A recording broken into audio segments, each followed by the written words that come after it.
unheard, unseen and disrespected. Only the people outside can do the real protecting. Locked up, unheard, unseen and disrespected. Only the people outside can do the real protecting. Locked up, unheard, unseen and disrespected. Only the people outside can do the real protecting. Locked up, unheard, unseen and disrespected. Only the people outside can do the real protecting. Locked up, unheard, unseen and disrespected. Only the people outside can do the real protecting. Only the people outside can do the real protecting.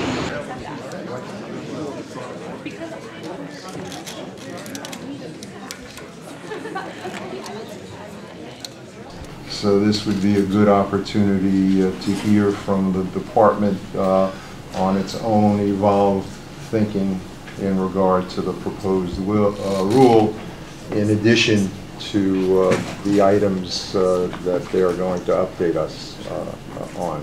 So, Commissioner.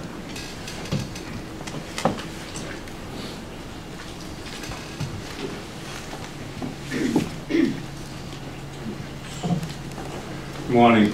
Good morning. I want to thank the board and specific board members who have reached out over the last few days and offered support both for Officer Calderon and the agency during this was obviously very difficult times for us. As has already been reported, on Thursday, November 5th, we had 4 inmates in GMDC viciously assault an officer in the Ad Seg unit. The officer was able to identify all 4 inmates. The officer was taken to the Queens Hospital, the New York Hospital in Queens, and where he received 26 stitches to his face, hand, and neck. The department immediately responded to the incident, isolated the crime scene, gathered the inmates, conducted multiple searches, both of this facility and this area, but also throughout the agency. At that point, we did not know if this was somehow gang-related and it could have been tied to other gang members in other facilities or specific to this location. Based on the intel gathered so far, we believe that this premeditated attack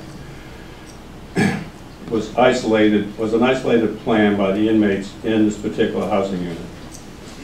This plan was hatched based on an incident that had occurred the day before.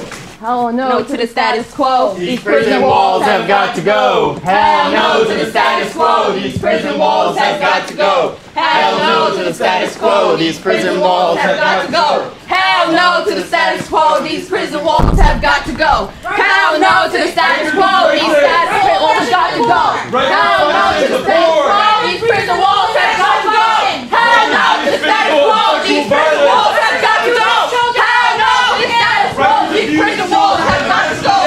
Hell no to the status quo. These prison walls have got to go.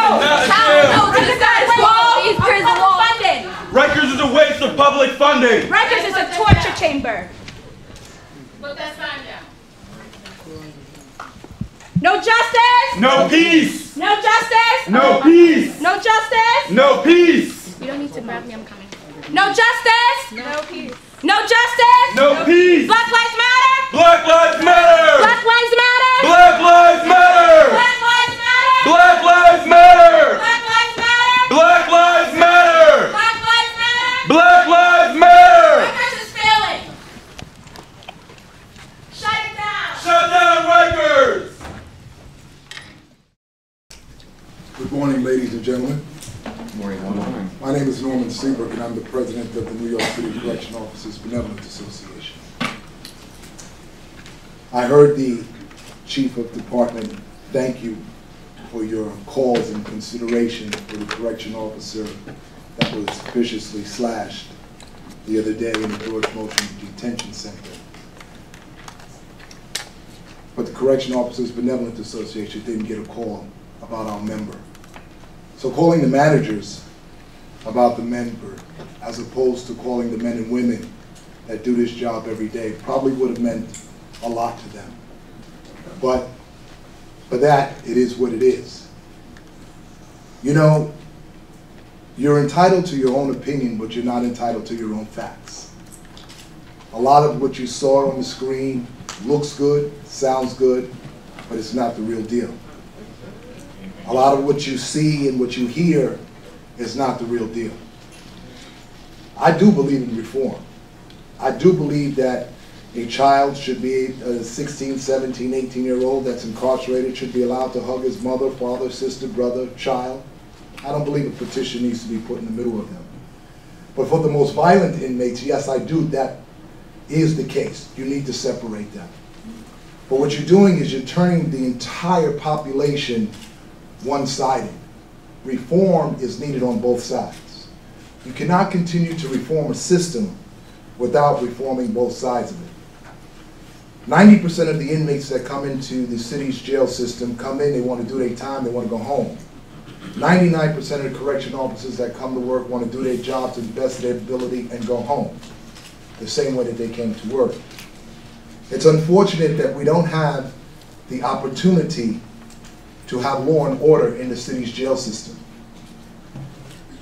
Board of Correction, most of you here, some of you are new, decided to get rid of punitive segregation. Some of you call it solitary confinement.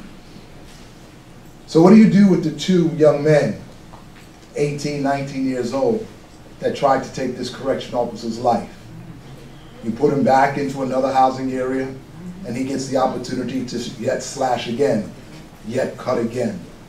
Perhaps we'll be having a conversation sooner or later about the death of a correction officer because we don't have the people to stand up and do what we're supposed to do.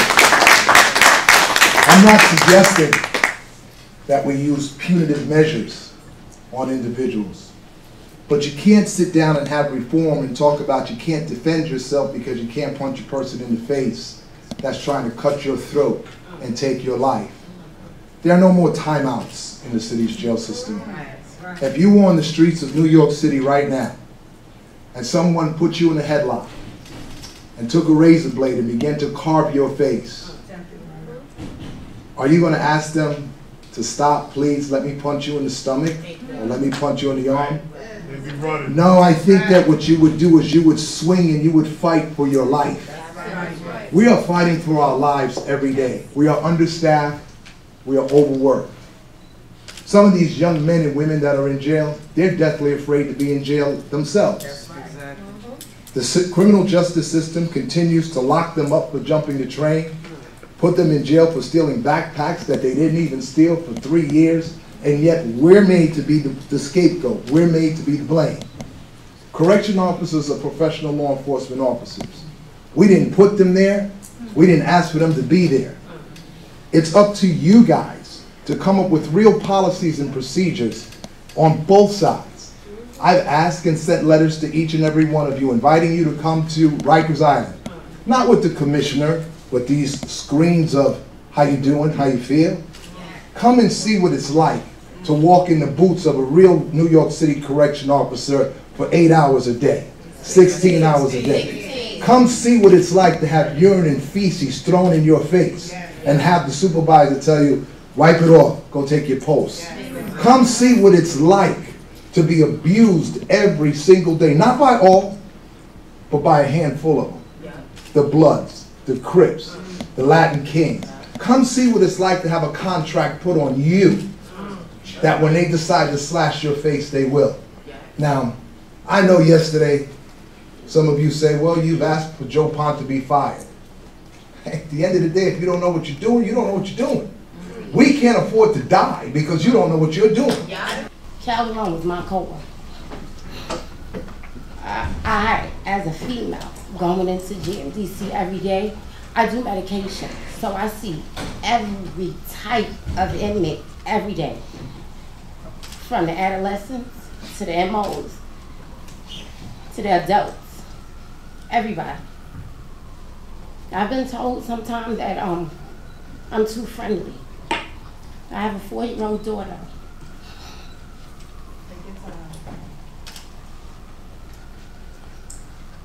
I want to get home to her every day.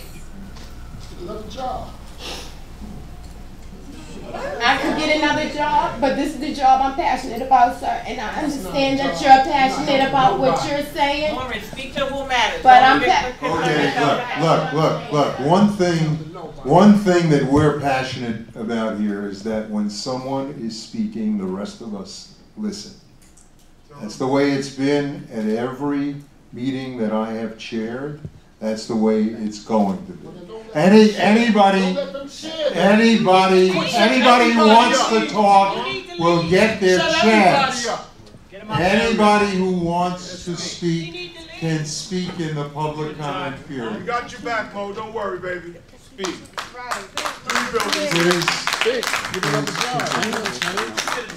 I got a job. Don't worry about me. We got jobs too. This is our job. This is our job.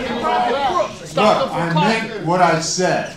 And if I have to have individuals removed from the meeting, I will. But now look, this is a serious set of questions. Let's show some respect as our fellow citizens talk about an issue that means a great deal to each of us, to the neighborhoods and communities we live in.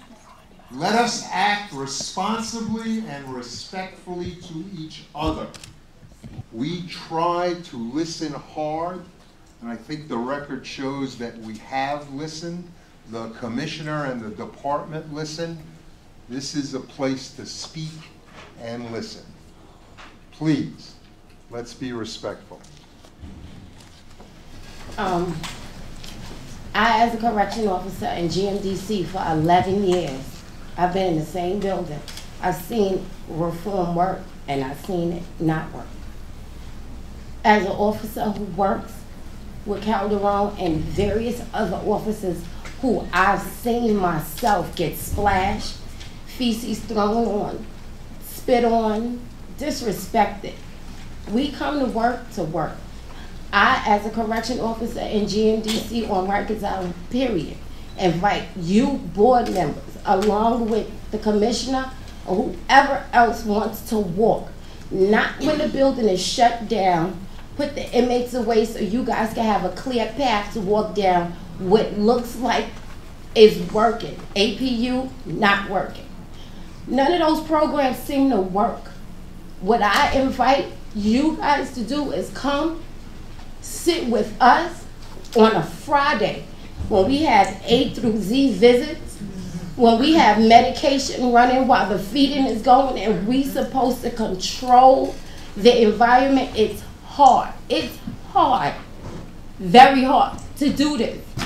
But then you have officers who get modified, suspended, and fired for doing their job or for trying to protect themselves and not go home with 23, 26 stitches in their face. I understand the risk of the job I took. I might get punched in the face, but when my fellow officers, supervisors try to help me, help myself, that we don't get in trouble for the things that we do. And just like Norman Seabrook said, if you're walking down the street and somebody got you in a headlock, you're not thinking about, let me not punch him in the face, let me punch him in the stomach. No, you're thinking about getting home the same way you decided to walk out your door. I, Officer Stacy Morris, invite all you board members. I'll personally escort you myself to walk through these hallways when me as a female is getting heckled.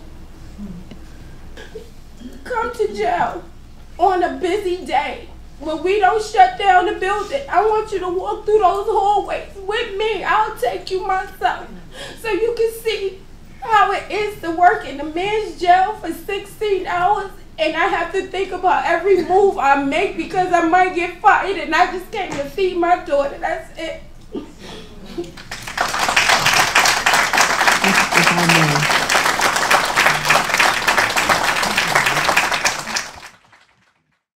Good morning, everyone. Good morning. My name is Kelly Grace Price. I go by Grace Price. I've come here today to talk again about the women of Rikers Island that are suffering under sexual conscription. We hear a lot on the news about women in Africa and women in the Anbar province of Iraq that are suffering under incredible bondage, being forced to perform sexual acts by their patrons, who have been kidnapped from their loved ones, swept off the street into a haze of slavery for their bodies. But we have this exact same situation here in New York City, in the most progressive cradle of modern humanity. And no one's talking about that at every one of these meetings. No one's talking about these women. No one's talking about the 75% of RSMC that are domestic violence or trafficking survivors. No one's talking about these women that are specifically earmarked by predatory corrections officers to be re-victimized because of their status as victims. I feel awful every time I hear that somebody was touched, slashed, maligned on Rikers Island or in any of the other city jails, man, woman, boy, or girl, because I myself have experienced the tyranny of conscription, not sexually. I wasn't on Rikers long enough to be cornered into a supply closet or pulled aside in the middle of the night by a corrections officer who knows the specific time that his supervisor will walk around on his shift and check on him. I was lucky I got bailed out. But I know women personally who were raped over and over and over in Rikers Island. Some of them I have accompanied to clinics to end the torture of the gem inside of them that was created on Rikers Island by a guard forcing themselves onto them. These things happen. These are everyday realities of female life in New York City. I never knew about them. I enjoyed a very privileged life before a set of circumstances took me to Rikers Island. I have gone to the Cobra rallies. I've actually cheered for certain things that Norman Seabrook has said, booed him at other. There's one thing I think everybody can agree on when it comes to safety on Rikers Island.